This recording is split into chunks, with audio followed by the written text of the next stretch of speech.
యాదాద్రి భువనగిరి జిల్లా మోత్కూరు మండలం పాలడుగు గ్రామంలో భూ తగాదాతో వివాదం చోటు చేసుకుంది. భూ తగాదాల నేపథ్యంలో వదిన లక్ష్మిపై మరిది ఆసయ్య కత్తితో దాడి చేసి హత్యాయత్నానికి పాల్పడ్డాడు.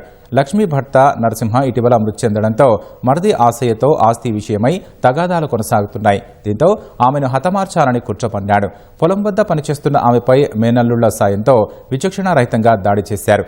ఘటనలో లక్ష్మికి తీవ్ర గాయాలు కావడంతో జిల్లాలోని ప్రభుత్వ ఆసుపత్రికి తరలించి చికిత్స అందిస్తున్నారు. ఘటనపై పోలీసులు కేసు నమోదు చేసుకుని దర్యాప్తు చేపట్టారు.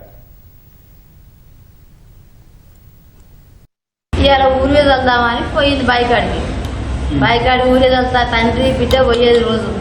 ఇవాళ ఏమొద్దయ్యా నేను మసలు వస్తుండ్రు ఊరే తల్లిపిస్తా నేనే అనిపోయింది. మడిది ఆశయ్య నరేసు అడిబిడ్డ కొడుకు మరి నరేసు ఇంకొకరి పేరు తెలియదు, చిన్నోడు నడిపోడు తెలియదు. ముగ్గురు కలిసి కోసేసారు. ఏళ్ళు కోసిర్రు, మేడ 2 కొరిని